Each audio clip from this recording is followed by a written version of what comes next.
Halo sahabat, Assalamualaikum, apa kabar? Semoga sehat selalu dan senantiasa berbahagia. Terima kasih sudah subscribe dan selalu setia menyimak video-video SLMTTV. Semoga Tuhan Yang Maha Kuasa selalu memberikan rezeki yang berlimpah ruah dan juga berkah untuk sahabat-sahabat semua. SLMTTV kembali hadir menemani waktu bersantai sahabat dengan alur cerita film-film pilihan. Kali ini SLMTTV menghadirkan sebuah alur cerita dari film yang berjudul Ada Tigala. Film yang rilis tahun 2023 ini mengisahkan tentang perjalanan wisata sepasang kekasih yang berubah menjadi bencana ketika mereka bertemu dengan pria kejam berdarah dingin yang meneror perjalanan mereka. Bagaimanakah kisah selengkapnya? Apakah mereka akan selamat dari teror tersebut? Simak alur ceritanya berikut ini. Dan tanpa perlu berlama lagi, langsung saja ini dia alur cerita filmnya.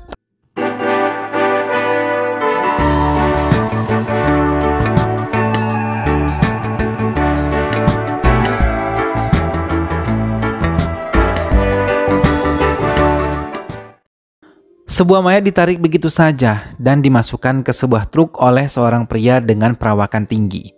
Ia membawa korbannya meninggalkan tempat itu, juga mobil korbannya begitu saja. Sementara di tempat lain, Abi dan Satya yang sudah memiliki rencana untuk berlibur di area Mare di Mili memulai perjalanan mereka dengan mobil merah yang selalu menemani mereka. Keduanya sangat menikmati perjalanan. Terlebih Satya yang begitu senang bisa bersama Abi, laki-laki yang sangat ia cintai. Hingga di tengah perjalanan, ibu Satya menelponnya menanyakan keberadaan keduanya. Karena mereka sama sekali tidak mengatakan pada ibu Satya tentang kepergian yang sebenarnya sudah mereka rencanakan sejak jauh-jauh hari. Satya mencoba menenangkan ibunya dan meyakinkan kalau mereka akan baik-baik saja. Abi pun mencoba meyakinkan ibu Satya kalau perjalanan mereka akan baik-baik saja dan berjalan lancar. Kali ini Satya benar-benar bahagia, terlebih ketika jalan yang mereka lalui tidak terlalu banyak pengendara yang melewati jalan tersebut. Hingga ia bisa menyatu dengan alam sekitar. Waktu hampir menunjukkan malam hari. Mereka memutuskan untuk turun dari mobilnya untuk mengabadikan beberapa gambar di tempat tersebut. Namun di tengah-tengah pengambilan foto, Abi yang menyadari kalau mereka tengah diawasi oleh seorang pria mencoba untuk menegurnya. Namun pria tersebut hanya terdiam, memaku tidak sama sekali membalas sapaan Abi. Keduanya pun memutuskan untuk melanjutkan perjalanannya kembali. Sementara di pedalaman hutan terdapat bangunan yang tidak lagi digunakan oleh warga sekitar. Seseorang terseok-seok berjalan memasuki tempat itu. Tak jauh dari tempatnya terdapat sebuah mayat yang sudah hampir membusuk dan sebilah sabit yang penuh dengan darah. Pria tersebut meninggalkan begitu saja mayat itu sambil menginjak beberapa tengkorak manusia yang ada di sekitarnya. Abi dan Satya melakukan kembali perjalanan mereka. Keduanya terus bercengkrama di dalam mobil itu hingga Abi menghentikan mobilnya ketika mendengar suara aneh dari arah mobilnya. Keduanya pun turun dari mobil dan memeriksa mobil mereka. Setelah memastikan tidak ada apapun di mobilnya, mereka kembali melanjutkan perjalanan mereka. Malam telah turun. Satya yang letih mencoba tidur di kursinya sementara Abi terus mengemudikan mobilnya. Abi memandang bahagia ke arah Satya hingga tiba-tiba seekor kambing berdiri tepat di depan mobilnya dan membuat Abi menghentikan mobilnya dengan cepat. Satya terkejut dan terbangun dari tidurnya. Abi menjelaskan hanya seekor kambing yang ada di depannya dan mencoba menenangkan Satya. Mereka kembali meneruskan perjalanan. Satya mulai jenuh karena tempat yang mereka akan datangi tak kunjung terlihat. Lagi-lagi suara aneh itu muncul, namun Satya sama sekali tidak mendengarnya. Abi curiga kalau suara itu muncul dari mesin mobilnya. Hingga Satya meminta Abi mencari motel terdekat untuk bisa beristirahat. Abi mengiyakan dan saat tiba di motel nanti ia juga akan memeriksa mobil mereka. Satya setuju karena ia benar-benar merasakan lapar. Namun motel yang mereka inginkan tidak juga mereka temukan. Abi pun terlihat lelah dan jenuh hingga Satya mencoba menghiburnya menyalakan radio yang ada di mobilnya. Namun sinyal buruk. Peta yang ada di handphone pun tidak berjalan dengan baik karena seharusnya mereka tiba di Mare di Mili saat malam hari. Akhirnya mereka menemukan sebuah hotel yang cukup baik. Keduanya pun beristirahat di kamar yang telah mereka sewa. Satya yang tertidur di ranjang dan Abi yang memutuskan tidur di lantai tiba-tiba mendapatkan mimpi yang sangat menyeramkan. Satya melihat Abi dikejar seseorang hingga akhirnya tewas karena tertabrak mobil yang melintas. Satya menjerit dan melihat ke arah Abi yang masih tertidur pulas. Keesokan harinya mereka kembali melakukan perjalanan. Sementara di tempat lain, lagi-lagi pria aneh itu kembali mendapatkan korban selanjutnya. Kali ini ia menghanyutkan tubuh korbannya di sebuah sungai kecil.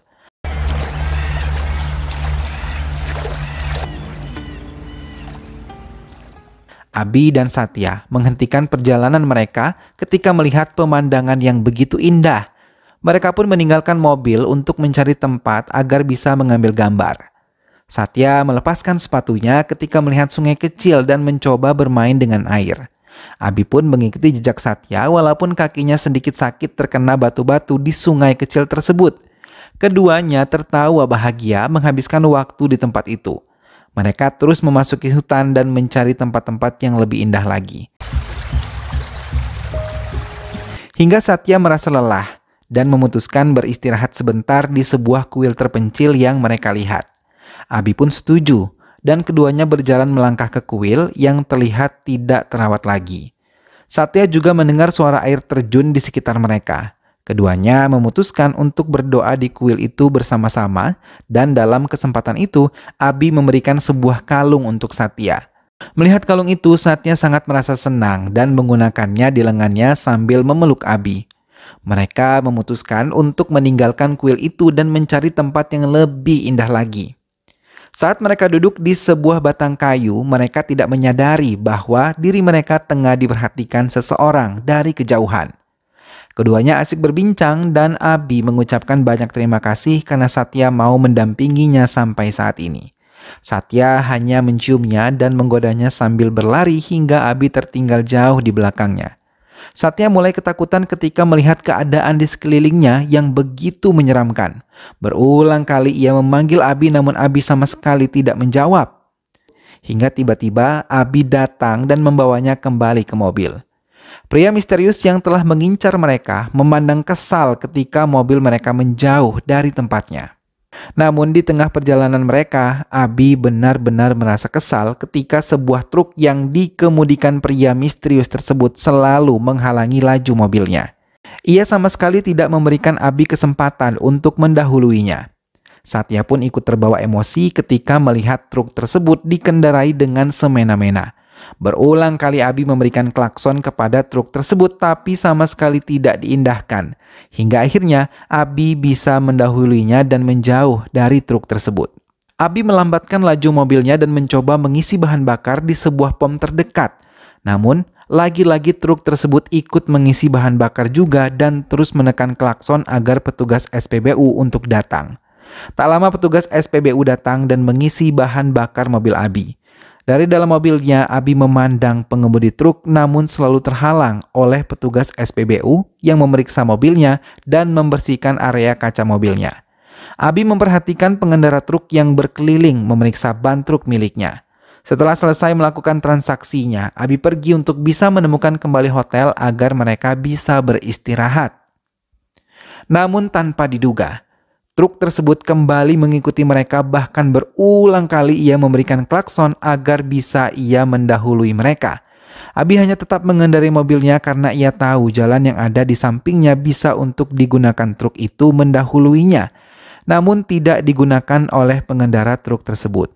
Ia terus mengganggu Abi dan Satya hingga mereka benar-benar merasa kesal dan Satya meminta untuk berhenti sebentar dan membiarkan truk tersebut mendahuluinya. Abi pun menurutinya dan membiarkan truk itu berada di depan. Namun lagi-lagi, pengemudi truk menghalangi laju mobil Abi seolah-olah mengejek Abi dan juga Satya. Abi benar-benar kesal hingga satu kesempatan Abi bisa menyalip truk tersebut tapi tetap truk itu mengganggu mereka. Hingga Abi akhirnya berhasil mendahului truk tersebut dan tidak terlihat lagi. Abi serta Satya tiba di sebuah rumah makan. Mereka mencoba memesan beberapa makanan untuk bisa mengisi perut mereka yang lapar. Namun Abi terkejut ketika melihat pengemudi truk tadi mengikuti mereka untuk makan di tempat yang sama dengan mereka. Satya mulai ketakutan. Namun Abi mencoba meminta Satya untuk tenang. Abi mendatangi pria itu dan memperingatkannya. Namun ia tidak menerima hal tersebut dan pengunjung lain mencoba melerainya. Pria itu pergi dan Abi benar-benar malu karena pria yang ia peringatkan tadi bukanlah pengemudi truk. Tak lama pengemudi truk tersebut melintas dan meledek Abi. Setelah makan, Abi dan Satya kembali melanjutkan perjalanan mereka yang hanya tinggal 60 sampai dengan 70 km lagi. Satya yang lelah memutuskan untuk tidur di kursinya lagi. Abi terus berfokus mengendarai mobil karena jalan yang mereka tempuh kali ini lebih kecil dibandingkan jalan sebelumnya. Tiba-tiba, truk itu datang lagi dan mengganggu Abi serta Satya. Truk tersebut terus memberikan klakson kepada Abi, namun Abi sama sekali tidak mengindahkannya. Ia tidak mau memberikan jalan untuk truk tersebut. Abi bahkan melajukan mobilnya dengan sangat cepat. Truk itu terus mengejar mobil Abi, hingga Abi memutuskan meminggirkan mobilnya karena merasa ban mobilnya tidak baik. Abi menyadari ban depannya sedikit kempis. Namun saat Abi mencoba mengganti ban mobilnya, truk tersebut melintas dan mencoba menabrak Abi. Dengan cepat Abi menghindarinya, tapi tiba-tiba truk tersebut memutar arah dan mendekati mereka. Satya benar-benar ketakutan hingga keduanya memutuskan untuk meninggalkan mobilnya dan berlari memasuki hutan. Mereka pun dikejar oleh pria jahat itu hingga Abi berhasil dipukul di bagian belakangnya sampai ia tidak sadarkan diri. Setelah Abi sadarkan diri, ia mencoba mencari Satya. Abi terus memanggil Satya namun sama sekali tidak mendengar jawaban dan hanya menemukan jaket yang tadi dikenakan oleh Satya. Abi mulai merasa sedih dan menangis memanggil Satya yang tidak ia temukan. Hutan ini begitu menakutkan bagi Abi setelah memandang di sekelilingnya tanpa Satya. Ia terus masuk ke hutan lebih dalam lagi. Namun belum mendapatkan hasil, Satya pun memutuskan untuk kembali ke mobil mereka. Luka di dahi Abi terus mengeluarkan darah, tapi Abi tidak peduli. Hingga ia memutuskan mengendarai mobilnya dan meninggalkan tempat itu untuk mencari kantor polisi dan melaporkan kehilangan Satya pada pihak yang berwajib. Namun di tengah perjalanan, ia bertemu kembali dengan truk tersebut. Dengan cepat, Abi mengejarnya. Pengemudi truk itu menyadari keberadaan Abi dan langsung mempercepat laju truknya, bahkan sama sekali tidak memberikan Abi celah untuk mendahuluinya. Kejar-kejaran terus terjadi hingga akhirnya Abi berhasil mendahuluinya dan menghalangi truk tepat di depannya. Tak lama truk tersebut tiba dan Abi bersiap-siap untuk bisa menabraknya dari depan. Rencana Abi berhasil untuk menghentikan truk itu. Ia mengambil sebuah ranting sebelum mendekati truk tersebut. Abi memanggil-manggil nama Satya tapi sama sekali tidak mendapatkan jawaban dari dalam truk. Dan tiba-tiba telepon Satya berbunyi. Dengan cepat Abi mencari arah suara tersebut dan ia terkejut ketika melihat Satya sudah tidak sadarkan diri di bagasi mobilnya. Abi benar-benar marah dan kesal. Ia memutuskan mengendarai mobilnya dan truk tersebut pun mengikuti langkah Abi. Namun, belum sempat ia menghidupkan mesin truknya, Abi berhasil menabrak truk tersebut dan menyebabkan truk itu terpental masuk ke jurang dan terbakar. Abi duduk memandang truk yang terbakar itu sambil mengingat kenangan indah bersama Satya yang telah ia lewati. Hatinya benar-benar hancur. Satya kali ini tidak lagi bersamanya. Abi hanya bisa menangis mengingat semuanya, tapi samar-samar ia mendengar suara Satya memanggilnya. Dengan cepat ia memandang bagasi mobilnya dan menemukan Satya kembali hidup. Ia mendekati Satya dan memindahkannya ke kursi depan dan film pun selesai. Nah sahabat, itulah tadi alur cerita dari film yang berjudul Ada Tigalah. Abi akhirnya mampu menyelamatkan Satya dari ancaman orang jahat yang tidak dikenal. Meskipun keadaan mencekam, ia bisa melewati semuanya hingga akhirnya bersama kembali dengan Satya, kekasih yang dicintainya. Semoga sahabat semua terhibur setelah menyimak alur cerita film ini. Terima kasih sudah menonton dan ingat untuk selalu dukung SLMT-TV dengan cara klik like, komen, share, dan juga subscribe. Sampai jumpa lagi di alur cerita film-film selanjutnya. Jangan lupa jaga kesehatan. Wassalamualaikum.